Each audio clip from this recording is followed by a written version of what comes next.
Hello everyone, welcome to Leads Cred. So today we are back again with a new video. And आज के video में हम लोग बात करने वाले हैं आई एम रोहतक को लेकर कि क्या इस कॉलेज का मुझे फॉर्म भरना चाहिए। भाई 3000 रुपीज़ का फॉर्म है, तो क्या मेरे चांसेस हैं भी आई एम रोहतक में फाइनल एडमिट लेने के लिए। अदरवाइज मैं इसको अवॉइड करना चाहूँगा, मैं अन्य से इसको भरना नहीं चाहता। तो हम इस चीज़ के बारे में बात करेंगे सो दैट आपको एक क्लियर पिक्चर मिल जाए कि क्या आपको ये कॉलेज का फॉर्म भरना है या बिना भरे भी आपका काम जो है वो चल सकता है, आप इसको अवॉइड कर सकते हो। ठीक है, चलो first of all if we talk about the process for I M Rohtak, आप चेक कर सकते हो, आपकी स्क्रीन पे विजिबल है। Minimum eligibility criteria for registration process are based on the aggregate percentile scores in the CAT 2023 as mentioned in table 1 below. तो table 1 में आप अपनी वैल्यूज़ को चेक कर सकते हो। यहाँ पर अगर आप जनरल कैंडिडेट हो, यहाँ पे आपको 96 परसेंटाइल्स चाहिए, EWS के लिए 92 चाहिए, NC-OBC के लिए 82, SC के लिए 60, ST के लिए 50 and so on for other categories as well. Last year ये जो जनरल का कट ऑफ है ये 95 था और 95 प्लस परसेंटाइल्स वाले सारे ही स्टूडेंट्स को कॉल्स में वो आए थे। तो आप ये अज्यूम करके चल सकते हो कि अगर आपके 96 प्लस परसेंटाइल्स हैं तो automatically you will be getting the calls. But क्या कॉल का मतलब ये है कि आपके चांसेस हैं कन्वर्जन के लिए, ये जानना इंपॉर्टेंट है। वो हमें पता चलेगा इसके नेक्स्ट पेज से। अगर नेक्स्ट पेज पे हम मूव करते हैं तो stage 2 is the PI part.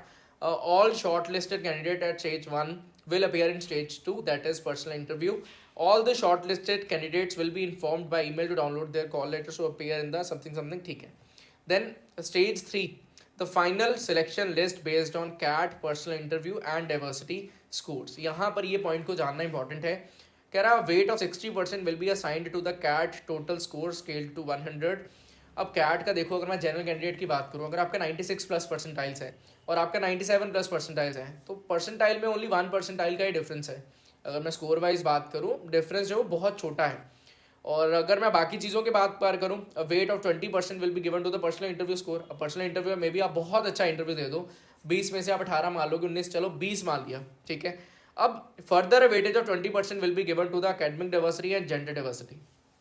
अब कोई पर्सन है ऐसा, कोई मेल है, मेल है, साथ ही साथ वो इंजीनियर है, ना उसके पास जेंडर डाइवर्सिटी रहा ना उसके पास एकेडमिक डाइवर्सिटी रहा, वो 20% डायरेक्टली पीछे हो चुका है एज कम्पेयर टू वो स्टूडेंट के जो फीमेल है और साथ ही साथ नॉन इंजीनियरिंग बैकग्राउंड से। मान लो आर्ट्स बैकग्राउंड से कोई फीमेल कैंडिडेट है तो वो आपसे डायरेक्टली 20 पॉइंट्स आगे है।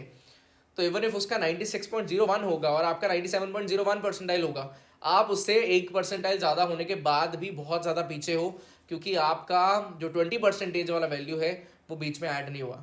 तो मैं यही रिकमेंड करूँगा कि जो इंजीनियरिंग स्टूडेंट्स हैं, मेल एंड इंजीनियर स्पेशली, अगर आपका 98 प्लस भी है ना, तो आप आई एम रोहतक अगर अवॉइड करना चाहते हो तो यू कैन डू दैट। अपने चांसेस भाई बहुत कम है। अगर अपना 98 प्लस परसेंटाइल्स पे भी घूम रहा है, 98 के नीचे तो चांस ही नहीं है। अगर आपका 98.5 या 98.5 प्लस ज़्यादा है और आप आई एम रोहतक के लिए बहुत ज़्यादा इंटरेस्टेड हो कि यार हाँ मुझे तो चाहिए यार, अगर ये मुझे मिल गया तो मैं ज़रूर जाना चाहूँगा, क्योंकि सेक्शनल कट ऑफ नहीं है। बाकी आइम्स में सेक्शनल कट ऑफ होगा, मे बी आपका 99 परसेंटाइल हो बट आपका एक जगह पर सेक्शनल जो है वो खराब हो चुका है, तो उस केस में आप आई एम रोहतक ज़रूर भरो कि यार ये आपके लिए ऑप्शन बन जाएगा। बट 98.5 या उससे नीचे या इवन 98 से नीचे, 98 प्लस पे फिर भी एक होप दिखता है, 98 से नीचे तो कोई चांस नहीं है। अगर 98 प्लस समथिंग है तो you can always take a chance, otherwise कोई पॉइंट बनता नहीं है। वो स्टूडेंट जो फीमेल है और बैकग्राउंड जो है वो इंजीनियरिंग नहीं है, इवन इफ आपका 96 पॉइंट समथिंग भी होगा then also you should take a chance. अगर आपका 96.01 भी है then also you can take a chance. Last year का जो RTA डेटा है अवेलेबल ऑनलाइन, उससे ये समझ में आ रहा है कि जो भी कट ऑफ उन्होंने रखे हैं लास्ट 3 ईयर से, जो भी कट ऑफ्स रखे, अगर 95 परसेंटाइल का लास्ट ईयर कट ऑफ था तो 95 पॉइंट समथिंग पे, 95.01 पे या 99.05 पे ही लास्ट जो है वो स्टूडेंट को कन्वर्ट भी मिला था उस परसेंटाइल पे। बट वो स्टूडेंट कौन होगा जो फीमेल है, साथ ही साथ उसके पास एकेडमिक डाइवर्सिटी भी है। तो अगर आपके पास एकेडमिक डाइवर्सिटी, जेंडर डाइवर्सिटी नहीं है तो आप 3000 रुपये खराब ही करोगे 98 से नीचे परसेंटाइल्स पे भर के। 98 प्लस समथिंग होगा तो automatically you can take a chance. इस ईयर एक चीज़ और ऐड हो रही है, नंबर ऑफ टेस्ट टेकर्स जो बढ़ गया है, तो 96 प्लस पे भी नंबर ऑफ स्टूडेंट्स होंगे वो ज़्यादा होंगे। शायद इसी रीज़न की वजह से उन्होंने कट ऑफ जो है 95 से 96 कर दिया है, so that number of test takers हमें ज़्यादा ही मिलना है, तो 96 परसेंटाइल का उन्होंने एक कट ऑफ रख दिया। आई होप सो आपको आइडिया लग गया होगा। जो भी फीमेल कैंडिडेट विदाउट इंजीनियरिंग कोई और उनका एकेडमिक डाइवर्सिटी मिल रहा है, उनको साथ में ऐड हो रहा है, तो आप 96.01 पे भी चांस ले सकते हो, इंजीनियरिंग स्टूडेंट के लिए नहीं। आई होप सो आपको क्लैरिटी मिल गया होगा आई एम रोहतक को लेकर।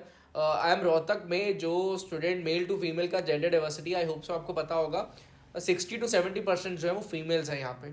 तो वो जेंडर डाइवर्सिटी को कुछ ज़्यादा ही हाई लेवल पे मेंटेन करके चल रहे हैं, कि मेल्स को एडमिशन जो है वो कम मिलता है। हम भी, अगर मैं लास्ट ईयर का डेटा पिक करूँ आई एम रोहतक का, मैं ट्राई करूँगा मैं फोटो अटैच कर दूँ, आप चेक करोगे एजी स्टूडेंट्स की कितनी सारी फीमेल जो है उनका आई एम रोहतक कन्वर्ट हुआ एंड काफ़ी कम मेल्स हैं जिनका आई एम रोहतक कन्वर्ट हुआ। उसके पीछे दो रीजन्स हैं। मेल को देखो, एक तो वो अवॉइड कर रहे हैं, एक ये रीज़न है। दूसरा ये रीज़न है, अगर 98.5 प्लस वाला बंदा है तो उसके आई एम रोहतक से और बेटर जो है वो कन्वर्ट्स हो जाते हैं, तो वो आई एम रोहतक जो है या तो भरते ही नहीं है या फिर फाइनल कन्वर्जन के टाइम पे अवॉइड भी कर लेते हैं। आई होप सो आपको एक आइडिया लग चुका है कि किस स्टूडेंट को ये फॉर्म जो है वो भरना चाहिए, किसको नहीं। बाकी अगर पैसा बहुत ज़्यादा है, मेरा 97.5 है भाई, मेरे पास पैसे की कोई दिक्कत नहीं है, मैं चांस पूरा लेना चाहता हूँ, then you can do that as well. कि भाई 60% वेटेज आपका कैट स्कोर के थ्रू है, 20% मैं इंटरव्यू के ऊपर खेलूंगा, शायद मेरा चांस बन जाए। मेरा एक सेक्शनल खराब हो चुका है। Your money is your money, none of my money, you can always take a chance, इसमें कोई प्रॉब्लम वाली बात नहीं है। So all the best for your next stage. Interview का अच्छे से प्रिपरेशन करिए। लास्ट डेट्स जो है आई गेस 5 जनवरी उन्होंने दे रखा है, मोस्ट प्रोबेबली वो एक्सटेंड ही होगा, बट स्टिल अगर अपने को भरना है तो भाई पहले ही भर के रखो, लास्ट मिनट रश में आपको डिले चीज़ों को नहीं करना चाहिए। So that will be all from my side, thank you, bye bye, all the best for your preparation for the next phase, bye bye.